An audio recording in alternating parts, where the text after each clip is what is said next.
Olá pessoal, boa noite. Eu sou Diógenes e trago a vocês mais esse vídeo sobre Forex.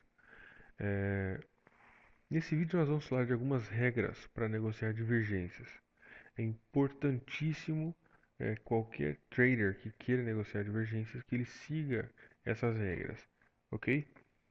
É, Elas que podem fazer total diferença entre é, lucro ou perda e no longo prazo entre você aumentar sua conta ou quebrar sua conta. Então aqui vai algumas dessas dicas, dessas regras. Negocie apenas os sinais claros. Como divergência se trata de uma técnica muito visual, ou seja, você identificar, bater o olho no gráfico, identificar o ponto de entrada, você identificar topos e fundos mais altos no preço e topos e fundos mais baixos no oscilador. Como isso é tudo muito visual, muitas vezes o que pode acontecer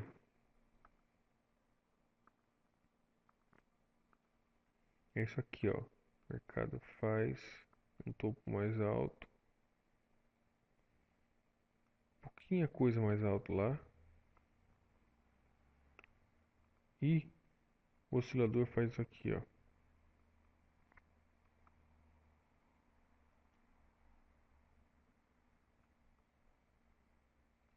Você não consegue ter certeza se esse topo for mais alto, se for mais baixo, se há uma divergência ou não. Se você não tiver certeza, a melhor coisa a fazer é deixar para lá, ok? Não tenta forçar o mercado, negocie apenas os sinais mais claros.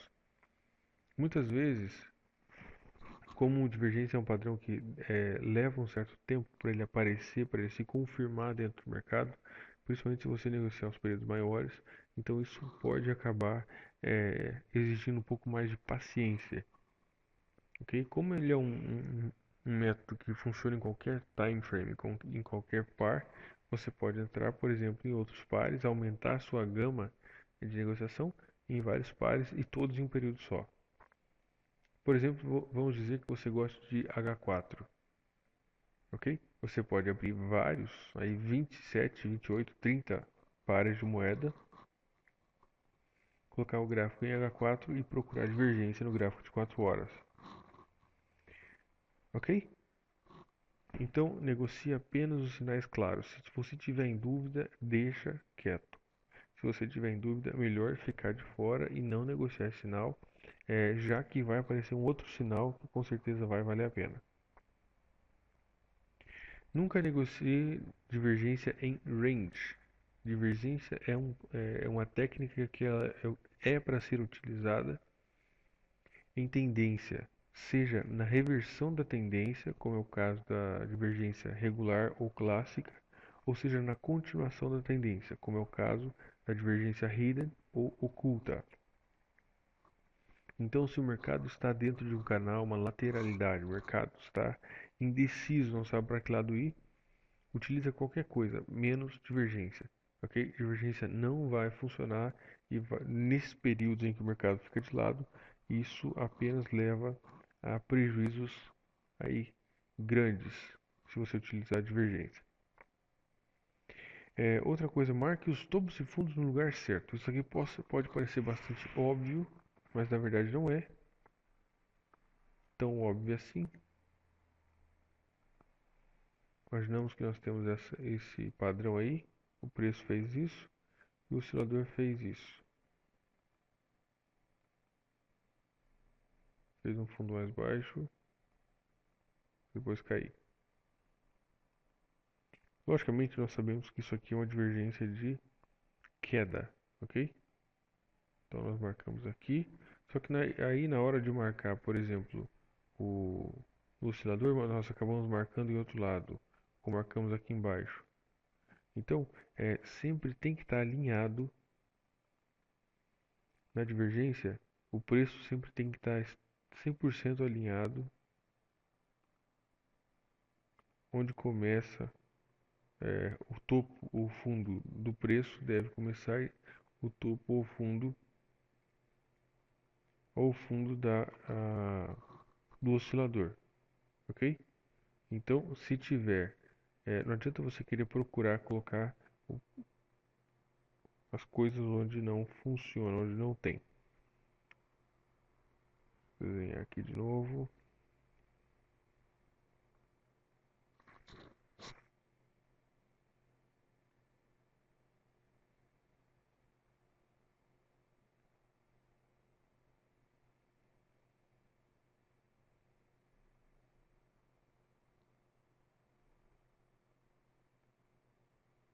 Fazer mais um pouquinho aqui.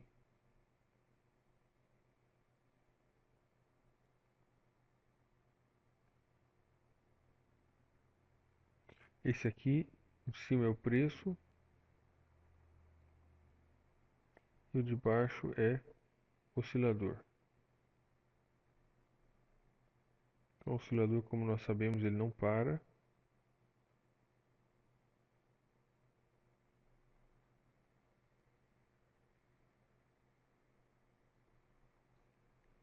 Mesmo que o preço esteja em um range, o oscilador nunca para, ele costuma continuar se movimentando.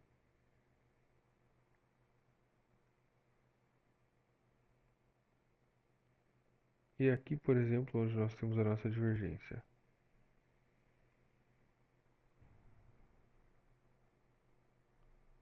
Você tem que marcar esse topo juntamente com esse topo.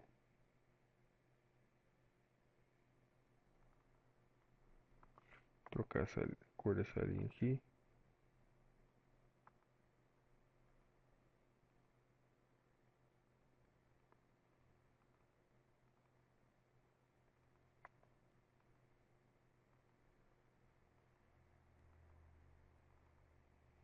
Ok? Então você tem que unir. Se você quiser, pode até colocar uma linha vertical assim,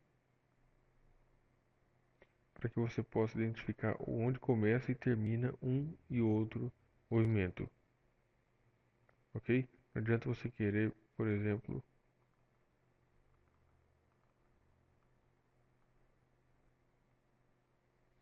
marcar. Isso aqui está errado. Marcar o topo e o fundo assim, desse jeito. Isso aqui não. Ok? Não force o mercado. Ou seja, se você está procurando um padrão, um sinal, alguma coisa, você não está vendo, a melhor coisa a fazer é deixa quieto, ok? Não force o mercado, não tente forçar a si mesmo, se obrigar a negociar, porque isso vai somente dar prejuízo. Isso é mais claro do que água.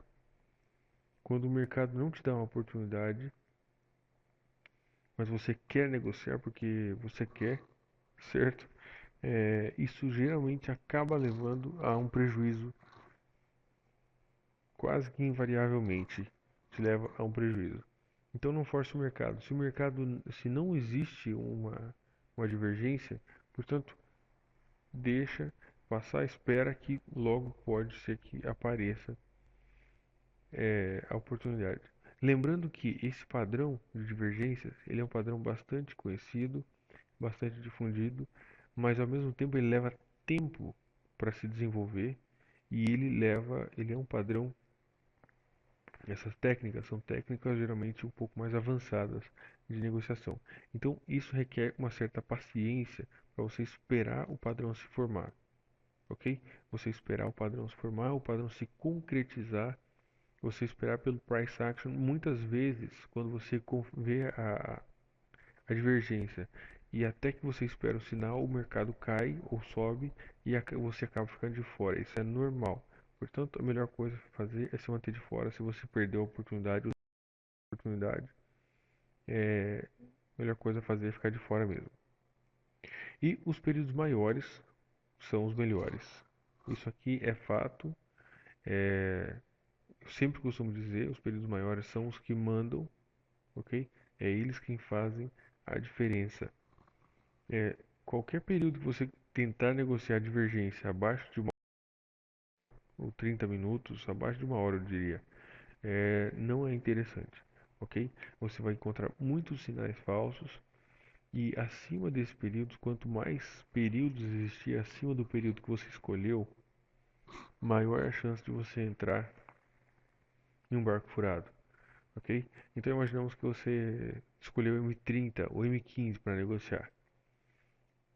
Acima de M15 tem M30, tem H1, tem H4, tem gráfico diário, semanal e mensal, que geralmente são negociados. Portanto, você tem que prestar atenção em todos os períodos para ver se em algum desses períodos não existe algum ponto contraditório que possa ir contra a sua posição. Agora, se você decide negociar no gráfico diário, por exemplo, você não precisa ter toda essa dor de cabeça. Geralmente seu stop loss vai ser um pouco maior, mas a relação risco-recompensa, se você conseguir identificar de forma correta e eficiente uma divergência, com certeza você vai ter uma relação risco-recompensa muito interessante. Então, eu sempre recomendo a negociar nos períodos maiores, ok? Se você está começando e não tem tanta paciência assim, mas quer, enfim, quer negociar divergência de uma forma efetiva, eu te aconselho H4, ok? Para quem talvez já tenha um pouco mais de paciência, não tem problema em deixar as ordens abertas aí por alguns dias, pode já se movimentar para o gráfico diário, certo? Em último caso, quase que eu não recomendo seria H1. Funciona, divergência funciona em qualquer período, mas quanto menor o período, maior a suscetibilidade, não sei se existe essa palavra, mas maior a probabilidade de você entrar em um sinal falso, ok? Se você seguir essas regrinhas, negociar apenas os sinais claros, nunca forçar o mercado, procurar os períodos maiores, marcar os topos e fundos na direção certa e não negociar em período de range, é muito provavelmente que você vai ter sucesso negociando divergência, ok? É basicamente isso para esse vídeo, acredito que já falei bastante. No próximo vídeo vai ser o último vídeo do capítulo 3 e é onde nós vamos fazer um apanhado, vamos juntar tudo o que nós vimos no capítulo 3, as ondas de Elliott, os padrões harmônicos e a divergência. Vamos trazer tudo, pegar um gráfico completamente sem indicador, ó, esse cara aqui, só com o estocástico no caso, e vamos procurar esses três métodos, essas três estratégias, todas juntas ao mesmo tempo, ok? Então nós vamos procurar por ondas de Elliott, vamos procurar por padrões harmônicos e ao mesmo tempo vamos procurar por divergências, certo? É basicamente isso. Um grande abraço, fiquem com Deus e até mais.